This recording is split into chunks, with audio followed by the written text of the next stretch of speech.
നമസ്കാരം. സ്റ്റോപ്പ് വാച്ചിൻ്റെ പുതിയ വീഡിയോയിലേക്ക് എല്ലാവർക്കും സ്വാഗതം.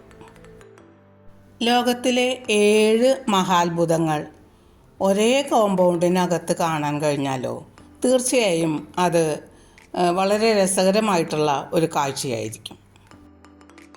പാരീസിലെ ഈഫൽ ടവറാണ് ഈ കാണുന്നത്. ആഗ്രയിലെ താജ്മഹൽ,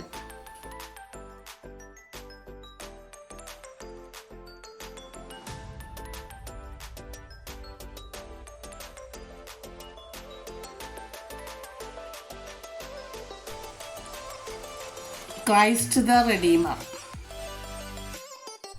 ഗിസയിലെ പിരമിഡ്. അജ്മീറിൽ അനാസാഗർ ലേക്കിനോട് ചേർന്ന 7 വണ്ടേഴ്സ് പാർക്കിലാണ് ഈ ലോകാത്ഭുതങ്ങളുടെ മാതൃകകൾ ഉണ്ടാക്കി വച്ചിരിക്കുന്നത്. ഞങ്ങളവിടെ പോയത് മാർച്ച് മാസം 23-ാം തീയതി ഞായറാഴ്ച. അന്ന് പാർക്കിന് അവധിയായിരുന്നു. അതുകൊണ്ട് പുറത്തുനിന്നുള്ള കാഴ്ച കൊണ്ട് തൃപ്തിപ്പെടേണ്ടി വന്നു. അതുകൊണ്ട് തന്നെ ഏതാനും ചിലത് മാത്രമാണ് ഈ പുറത്തു നിന്ന് കാണാൻ കഴിഞ്ഞുള്ളൂ. പിസയിലെ ചരിഞ്ഞ ഗോപുരം. തണ്ണീർത്തട നിയമങ്ങളെ ലംഘിച്ചുകൊണ്ടാണ് ഇതിൻ്റെ നിർമ്മാണം എന്നതുകൊണ്ട് സുപ്രീം കോടതി ഉത്തരവ് അനുസരിച്ച് ഇത് ഡിമോളിഷൻ സ്റ്റേജിലാണ് ഇപ്പോൾ ഉള്ളത്.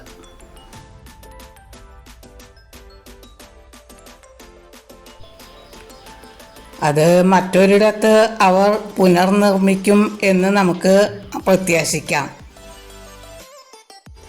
സന്ധ്യയായപ്പോൾ പാർക്കിനോട് ചേർന്നുള്ള അനാസാഗർ ലേക്ക് കാണാനായിട്ട് പോയി. മാൻമെയ്ഡ് ലേക്കാണ് അനാസാഗർ. പൃഥ്വിരാജ് ചൗഹാന്റെ മുത്തച്ഛനായ അർണോ രാജയുടെ സമയത്താണ് ഈ ലേക്ക് നിർമ്മിക്കപ്പെട്ടത്.